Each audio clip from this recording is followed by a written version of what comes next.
यार इसमें कोई शक नहीं कि ये लोग बहुत तेजी से काम कर रहे हैं। बिल्कुल वजह सही बोला, डीआरडीओ बहुत तेजी से तरक्की कर हाँ रहा ना। है। इतनी डीआरडीओ ने एक नया ATAGS यानी advance towed artillery gun system तोप तैयार किया है। अभी जो है ना, आज सुबह ही सोच रहा था, मैं कह रहा था कि अपने मुल्क में जब आपकी चीजें बन रही हैं, खासतौर पर वो मेजर चीजें जो हम बहुत महंगी बाहर के मुल्कों से खरीदते हैं, तो हमें कितना फायदा होता है जब वो अपनी लोकल मैन्युफैक्चरिंग होती है। डीआरडीओ को सैल्यूट करना चाहूंगा।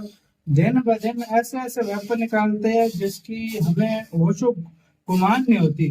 चलो हमने काली वगैरह टाइप वेपन का नाम सुना है, वो मतलब इतने इकट्ठे इतने ज्यादा टारगेट वो हिट नहीं करता। एक और ये बात स्वॉर्म वेपन मतलब अगर चाइना हजारों ड्रोन भी भेजता है ना, ये उसको भी। ये जो गन है इंडिया में जितने भी गन है सबसे ज्यादा रेंज पर फायर करने वाली गन है। इसकी रेंज 45 किलोमीटर है। हाँ।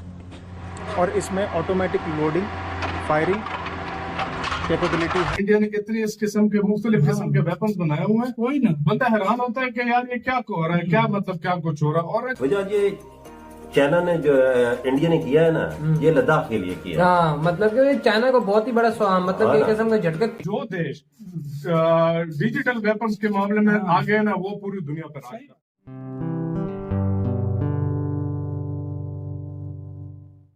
दोस्तों, निक न्यूज़ भारत में आपका स्वागत है। दोस्तों, डीआरडीओ ने एक बहुत बड़ा कारनामा कर दिया है, मतलब कि एडवांस डॉट आर्टरी गन तोप सिस्टम बना दिया है। दोस्तों, ये तोप सिस्टम सिर्फ 15 टन का है। दोस्तों, अदर कंट्री देखी जाए तो उनके तोप सिस्टम जो हैं वो 15 से 18 टन के होते हैं या 20 से 22 टन के।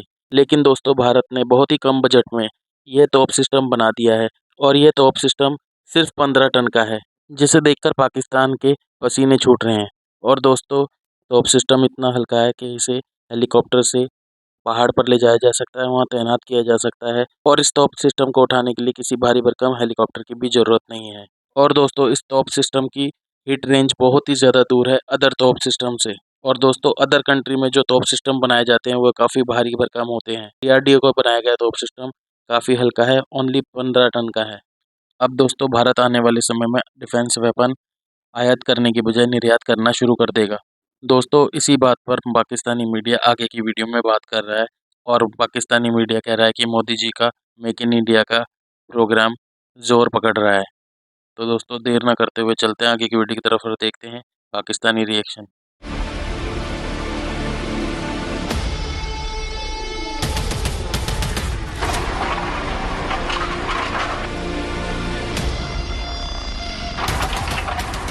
इंसान और उपकरणों का जब संतुलन होता है, इंसान तो खुद को सुधारता रहता है प्रशिक्षण से, उपकरण में जो सुधार होता है उसकी भी उतनी ही जरूरत होती है। सर, आप अगर एक्सप्लेन कर पाए हमारे लिए ये। आपके सामने रखा गया यह gun system advance towed artillery gun system कहलाता है, जिसको हम आमतौर पे एटैग्स के नाम से जानते हैं। जी। ये जो एटैग्स है, ये स्वदेश में डिजाइन किया गया सबसे पहला 155mm 52 कैलिबर गन है। इसकी क्या क्या सबसे ज्यादा खास बातें हैं? ये जो गन है इंडिया में जितने भी गन है सबसे ज्यादा रेंज पर फायर करने वाली गन है। इसकी रेंज 45 किलोमीटर है। हाँ। और इसमें ऑटोमेटिक लोडिंग फायरिंग कैपेबिलिटी है।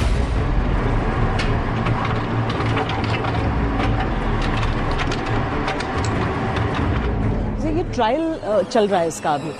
हाँ, इस गन का अभी परीक्षण पहाड़ों में और रेगिस्तान में दोनों जगह हुआ है। हाँ। भारतीय सेना ने कर दिया है। हाँ। और इस गन का डिजाइन जो है भारत में हर क्षेत्र में उपयोग करने के नजरिए से बनाया गया है।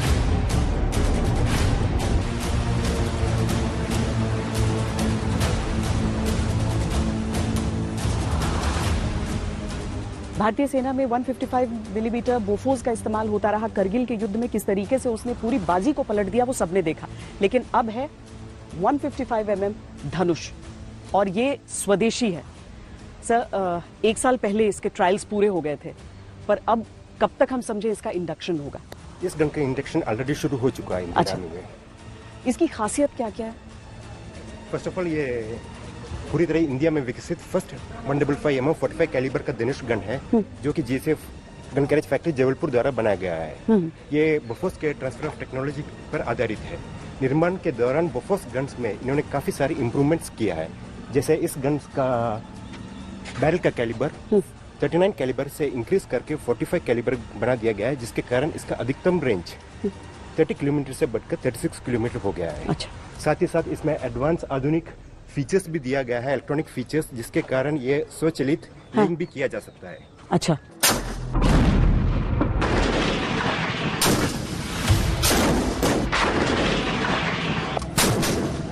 डीआरडीओ की बात की जाए तो पिछले अरसे से हमने देखा है काफ़ी ज़्यादा जो है डेवलपमेंट में, खासतौर पर हम अगर कोरोना की ये एक काल में देखें तो काफ़ी ज़्यादा काम किया गया है डीआरडीओ द्वारा। बिल्कुल, और यहाँ पे मैं इंडियन गवर्नमेंट की तारीफ करना चाहूंगी कि मतलब एक जब से योजना चली है आत्मनिर्भर भारत की, उसमें उन्होंने उस सेक्टर पे बड़ा फोकस किया है कि जहां पर वो दूसरे मुल्कों पर चीजें लेने में डिपेंडेंट है। मतलब इंडियन गवर्नमेंट की कोशिश ये है कि जो चीजें हम दूसरों से लेते हैं उससे बेटर ये है कि हम अपने मुल्क में वो बनाएं और लोगों को अपॉर्चुनिटीज दें। तो मुझे ये चीज बहुत अच्छी लगी। मैं अभी जो है ना आज सुबह ही सोच रहा था, मैं कह रहा था कि अपने मुल्क में जब आपकी चीजें बन रही हो, खासतौर पर वो मेजर चीजें जो हम बहुत महंगी बाहर के मुल्कों से खरीदते हैं, तो हमें कितना फायदा होता है जब वो अपनी लोकल मैन्युफैक्चरिंग होती है। एक तो चीजें आपको सस्ती पड़ती हैं, दूसरा आपका पैसा आपके मुल्क में रहता है, आप जो है उसे किसी तरह भी यूटिलाइज कर सकते हैं। अगर रिसेंटली अगर हम बात करें, मैं डीआरडीओ को सैल्यूट करना चाहूंगा।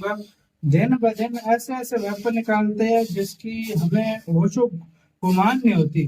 चलो हमने काली वगैरह टाइप वेपन का नाम सुना है, वो मतलब इतने इकट्ठे इतने ज्यादा टारगेट वो हिट नहीं करता। एक और ये स्वॉर्म वेपन मतलब अगर चाइना हजारों ड्रोन भी भेजता है ना, तो ये उसको भी EW टेक्नोलॉजी वही मैं कह रहा हूँ ना, लेजर टेक्नोलॉजी या इस तरह की इंडिया ने इतनी इस किस्म के मुख्तलिफ किस्म के वेपन बनाए हुए हैं, वही ना बंदा हैरान होता है कि यार ये क्या हो रहा है, क्या मतलब क्या कुछ हो रहा है। और इधर एक और बात है, अब देखो सबको पता है युद्ध लड़ने के तरीके अलग हो। ऐसी ही लेटेस्ट वीडियो देखने के लिए निक न्यूज़ भारत को सब्सक्राइब करें, लाइक और शेयर करना ना भूलें।